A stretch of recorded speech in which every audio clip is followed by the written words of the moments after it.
Hi, my name is Keith, and I'm known as the Florida Stone Man, and today I'm going to be talking to you more about black crystals. So, recently I just did a video on black crystals about different onyx combinations and all about black crystals because I finally talked about jet because it's one of the more rare crystals to have. You don't see many people have jet, and not many people really know about jet, but I've gotten a lot of messages from you guys, and they're like, I have a black crystal. I'm not sure what it is. And I'm like, okay, well, if you didn't get it from me, I'm not really sure what it is unless you tell me the texture of it, or the weight of it, or the size of it, which are all ways to tell the crystals apart. But that's one of the major ways you can tell apart a black crystal. So I have just black crystals everywhere because I make you guys crystals all the time.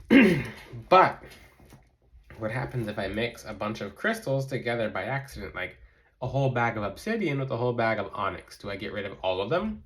No, because there's an actual easy, very easy way to tell these crystals apart. So the first two that are like, the first three that are super really confusing to tell apart is black obsidian, black tourmaline, and black onyx. So with black tourmaline is an energy. It's an energy absorber. It's an energy shield. It's an energy protector. It blocks all psychic attack. It gets anything bad out of you. It's the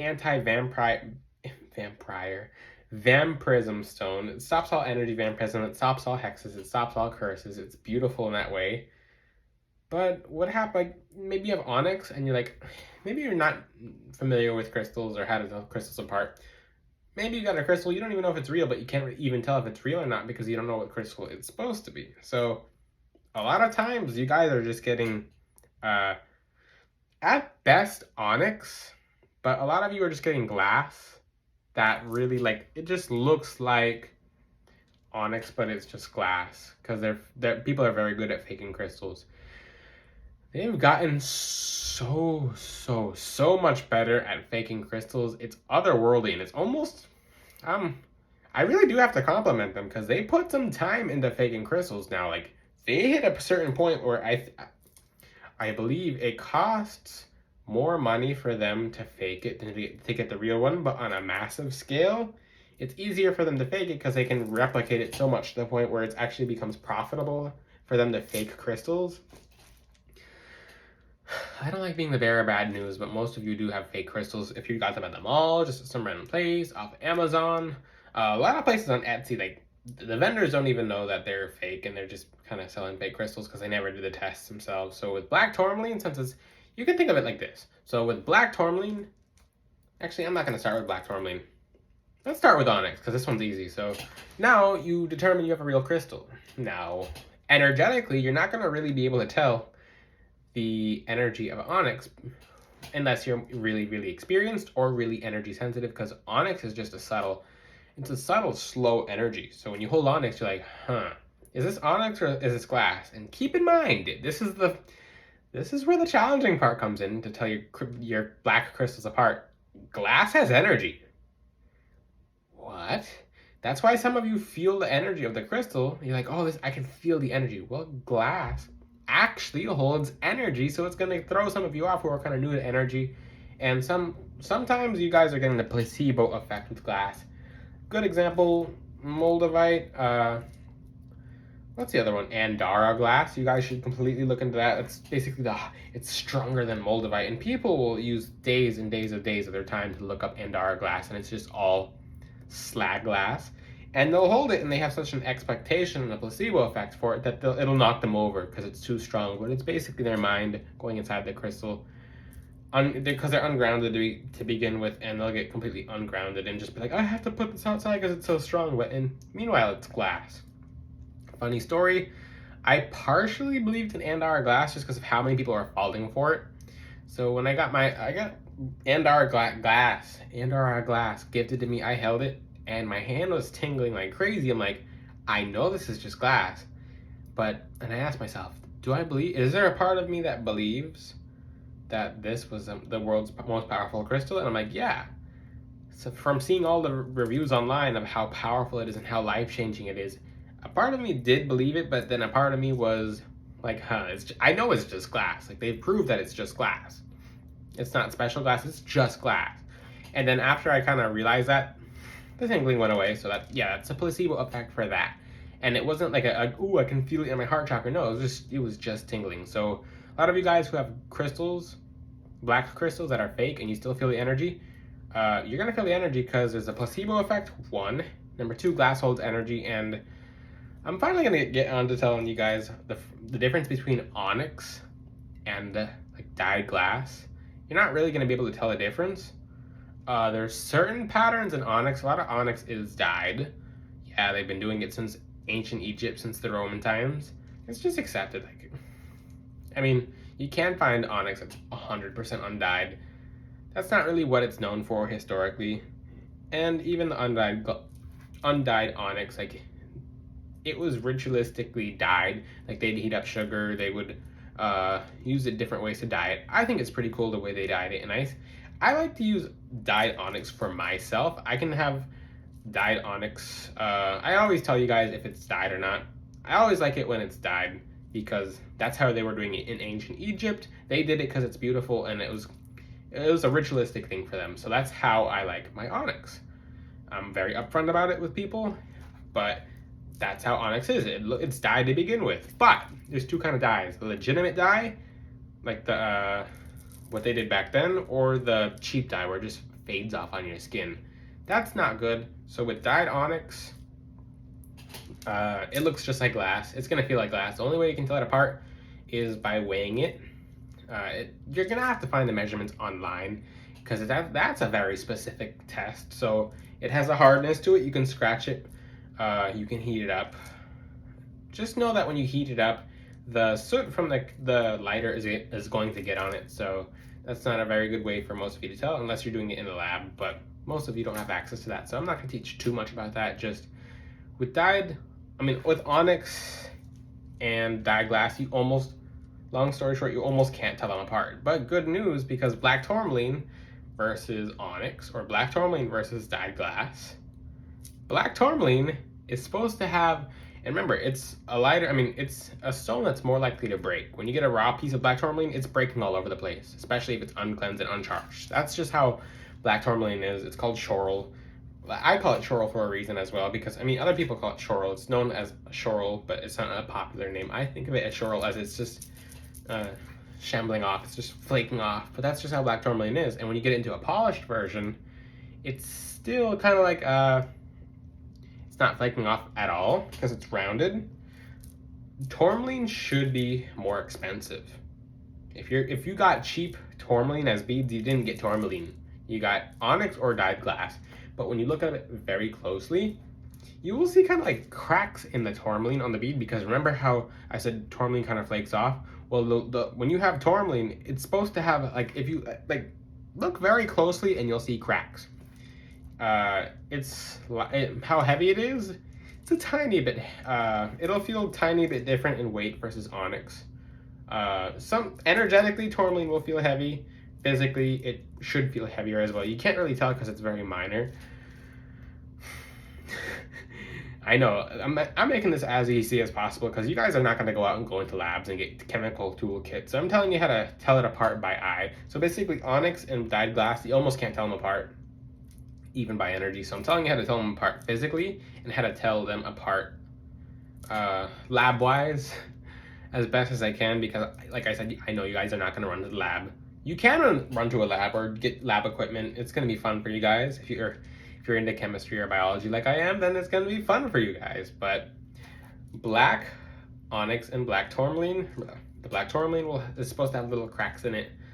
Just little tiny like scratches and cracks, and you're like, does this look like it's coming, like starting to break? And that's a good sign, because it's not necessarily always going to break, but it should look like, is that a new crack on it? Like, good, you have real tourmaline that's been polished as a bead. Now in its raw form, it's very distinguishable in its raw form. Same thing with obsidian, which is this next crystal that I'm going to talk about. Now, what happens when you get obsidian versus black tourmaline versus black onyx? It's a little confusing, but a little easy, so I'm going to explain it to you guys. You guys might have to rewind the video because this is very detailed information that's just straight to the point. Yet it's quick, but onyx, onyx almost looks like glass. Tourmaline looks like onyx, but it has little cracks in it, and you can tell that it's real just by like, is that a new crack? That's your check. That's your test for tourmaline. Is this a new crack? Energetically, a lot of you will feel like vibrating and like it's very heavy and it's tingly. Obsidian, I mean, it depends on if you're able to feel the energy or not of these crystals. Some people, you all can feel it, but some of you have more gifts relating to just physically touching things or physically feeling it. Sometimes some of you have to open the gifts over time. That's okay. Everyone has the gift. Everyone's there, but you have to progress it. Some people have learned to not trust themselves so much to the point where they don't feel anything energetically. Cutting out things like red meat or pork will help you feel crystals way more because your guides will help you be more open to feeling. Sounds wild. You can try it yourself. I made a video about that. Some of you might get upset at that. That's just how it is. But black obsidian in its raw form, I always have obsidian just lying around everywhere. It's heavy. So it's kind of like, it just takes different directions. Yeah. A lot of times when you have black obsidian, even if it's black obsidian, and not, I mean, it'll have some form of rainbow in it. Like rainbow as in like, oh, is this a little bit like, is this like a little flash or something? And this is a good way to tell black obsidian. Because like I said, I'm not going to teach you lab way to test all of these because a lot of you are not going to do that. You can find that online for each individual crystal. But black obsidian, just by looking at it. So this video is more so about just looking at it. Energetically, it's going to feel sometimes really hot. Sometimes it's going to feel light for some of you. It's just going to feel completely different. But a lot of you will find your own ways to tell these crystals apart. But black obsidian should have a small rainbow, even if it's not a small rainbow in it, or like some kind of flash, or like if you've had the obsidian for a while, it's going to start looking dusty. It's an easy way to tell. Like you've been holding on to it for so long, and now it was shiny. Now it's starting to get dusty. Good. Now you have real obsidian. Now let's talk about this should be the last one. The easiest one actually. Black jetstone. So most of you are not gonna. Black jetstone is really rare to find as a crystal bracelet, as crystal jewelry. Over time, it should become like obsidian and get kind of dusty, but the easiest way to tell black jet apart is it's freakishly light. Like it's air. It almost feels fake. It almost feels like plastic. That's the easiest way to tell. I'm not going to go any more into that one because that's just easy. Oh, it's like plastic. It's too light. Is this real or fake? If it's black jet, it shouldn't be heavy. It shouldn't be super, super shiny. It should get dull over time. These are the easiest ways to tell these crystals apart. So I taught you about glass, which does have energy, and they use it to fake a lot of crystals, which looks like onyx. They have black tourmaline. It should have like a little tiny crack in it. It should start to have like little tiny micro cracks in it over time. Black obsidian, the best way to tell, even though it's black obsidian and not rainbow obsidian, is that it'll have like a tiny little bit of flash tiny little flash in at least some of it. Over time, your black obsidian should start to get a little dullish. The black jetstone is going to feel like a paper. It's going to feel fake, but you actually have real black jetstone. I don't know many people who actually do have real black jetstone. I'll introduce it to my website eventually. Real jet as a jewelry, as in bead form, is a challenge to get. You can find a pebble of it here and there, but it's a challenge to get it as jewelry because there's different names for jet that's online that they're just widely faking jet now. It's like, oh, this is French jet. French jet? Like, and people buy it and they're like, I love my jetstone, and they have glass. But it's French jet. Technically, it is French jet because they're just bookmarking different names for black jetstone. I'll teach about that eventually because most of you don't know about that. Black jet banishes the spirits of illness, the spirits of decay, and the spirits of anything that has to do with illness or death. It just banishes it. It also helps you fight your inner enemy. It's wonderful for spiritual progression, and it's definitely one I do recommend. I'll talk about it in the future because, and hopefully I'll get some on the website. I definitely can. I'll just have to basically hunt for a large quantity of it to introduce to the website. Like I said, it's a challenge. When you guys have your jetstones, if you have any questions, ask them in the comment section. This made it very easy. A lot of you are getting just glass because it's easy to fake crystals, and they're putting time and money into faking crystals on a mass scale. So I hope this video is easy for you. I mean, this is not like a lab-based video. Like I said, if you want to find your chemical tests, there's different chemical tests online, like the Mohs hardness. I mean, if you really just doubt, you truly don't know, weigh all of them. Just put them all on like a micro scale. You can scratch it, you can heat them up, you can hit them with the hammer and crack it open. And there's different things you can do to try to see if they're real or if they're fake or what. Once you find out it's real or fake, then now you know what it is. Like lower end glass jewelry, it'll look like glass. Like it'll won't feel like a crystal. It'll be like, I know this is glass, and they didn't really try. But they're trying a little hard to fake crystals now. So if you feel like your crystal has absolutely nothing, or if you have suspicions about it, I don't know. Like the placebo effect cancels that out for a lot of you because they're just, like I said with the Andara glass. But if you have any questions, I hope this video was interesting for you guys to help tell black crystals apart. But until then, I will see you guys next time.